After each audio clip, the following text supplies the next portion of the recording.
जब भी transportation of goods की बात की जाती है, जिस पर्सन ने भी अपने गुड्स को ट्रांसपोर्ट करवाया है वो ट्रांसपोर्टर को फ्राइट पे करता है और वहीं वह जीएसटी अंडर आरसीएम पे करता है टू द गवर्नमेंट, बिना ये डिटरमाइन किए क्या वाकई में उस पर जीएसटी अंडर आरसीएम एप्लीकेबल है या नहीं।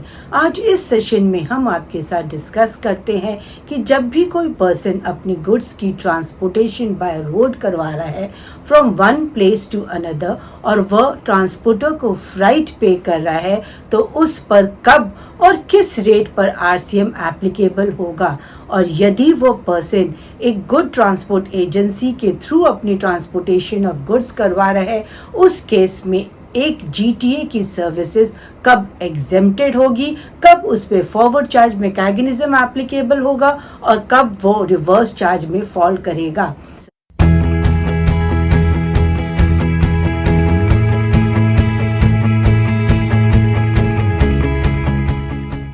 हाय friends, welcome back to my channel. यदि आपने अभी तक मेरा चैनल सब्सक्राइब नहीं किया है तो subscribe my channel and press the bell icon ताकि आपको इस तरह की वैल्यूएबल इंफॉर्मेशंस की नोटिफिकेशंस मिलती रहे। Like the video and share with your friends and relatives in order to create awareness. As per the assumption notification number 12/2017 dated 28 June 2017, heading 9965 services by way of transportation of goods by road or inland waterways except the services of a good transport agency or a courier agency is exempted. कहने का मतलब ये है कि services by transportation of goods by road या inlet waters GST में exempted है, वो तभी टैक्सेबल होगी जब आप ये सर्विसेज एक गुड ट्रांसपोर्ट एजेंसी या कोरियर एजेंसीज के थ्रू ले रहे हैं। हो क्या रहा है कि जब भी कोई एक इंडिविजुअल अपने गुड्स की ट्रांसपोर्टेशन करवाता है from one place to another किसी भी एक इंडिविजुअल ट्रक ड्राइवर से और उसको वो फ्राइट पे करता है तो साथ साथ वो जीएसटी अंडर आरसीएम गवर्नमेंट को भी पे कर रहा है। यहाँ पर ध्यान देने वाली बात यह है कि अगर वो truck driver good transport agency की डेफिनेशन में फॉल ही नहीं कर रहा है उस केस में आपको आरसीएम पे करने की कोई भी रिक्वायरमेंट नहीं है। चलिए अब समझते हैं कि as per GST act good transport agency की डेफिनेशन क्या है। GTA means any person who provides services in relation to transportation of goods by road and issues a consignment note। यहाँ पर एक जीटीए की डेफिनेशन में फॉल करने के लिए एक ट्रांसपोर्टर को दो कंडीशन सेटिस्फाई करनी है। वो गुड की ट्रांसपोर्टेशन कर रहा है बाय रोड और सेकेंडली वो एक कंसाइनमेंट नोट इशू कर रहा है। यहाँ कंसाइनमेंट नोट को हम एक आम भाषा में बिल्टी भी कहते हैं। जब भी एक जीटीए कंसाइनमेंट नोट इशू करता है तो वो रिस्पॉन्सिबिलिटी लेता है कि वो गुड्स को सेफली उसकी डेस्टिनेशन तक पहुंचाएगा।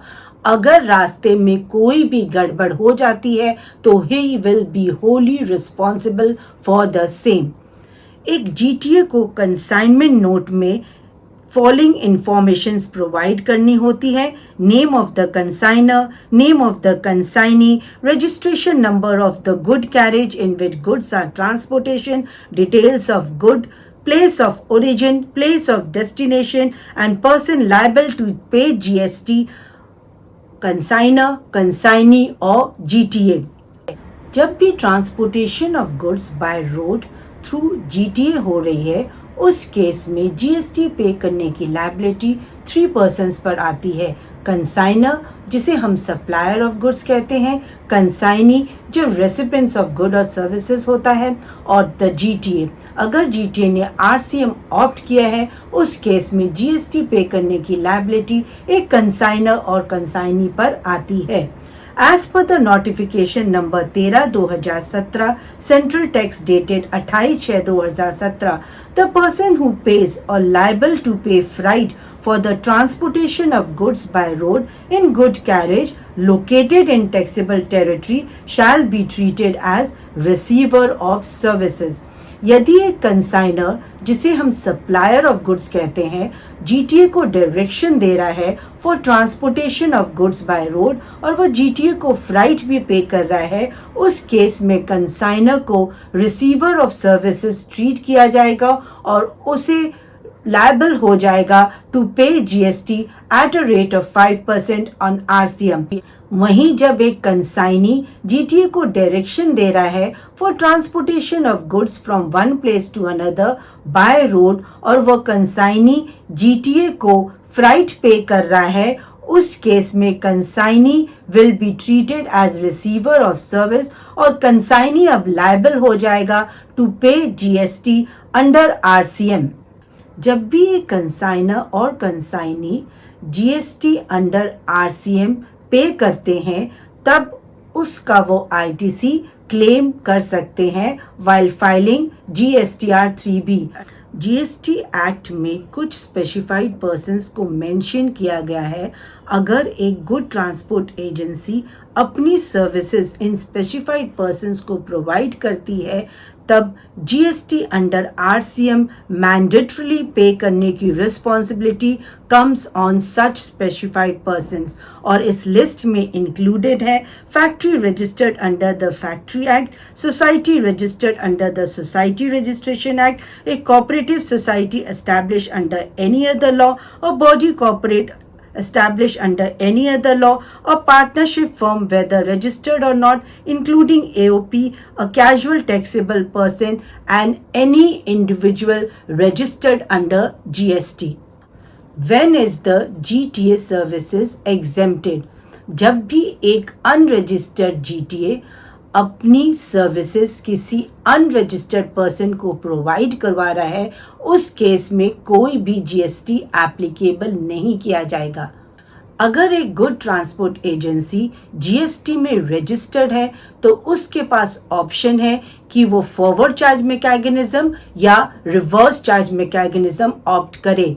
अगर वो फॉरवर्ड चार्ज मैकेनिज्म ऑप्ट कर रहा है उस केस में उसके पास ऑप्शन है कि वो 12% पे जीएसटी पे करे और आईटीसी क्लेम करे और यदि वो GST at a rate of 5% पे कर रहा है उस केस में वो आईटीसी क्लेम नहीं कर सकता। जीएसटी गवर्नमेंट ने एक नोटिफिकेशन इशू किया और उसे एप्लीकेबल किया गया 1 जनवरी 2024 से और इस नोटिफिकेशन के हिसाब से जब भी एक GTA forward charge mechanism opt करना चाहता है उस केस में उसको एक declaration form annexure 5 on GST portal file करना होगा बाय 31 मार्च।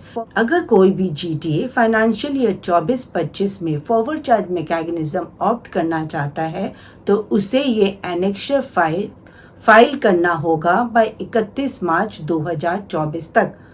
एक बार उसने ये डिक्लेरेशन फॉर्म फाइल कर दिया और यदि वो फॉरवर्ड चार्ज मैकेनिज्म में ही रहना चाहता है उस केस में उसके लिए हर साल वो डिक्लेरेशन फॉर्म फाइल करना अब मैंडेटरी नहीं रहा।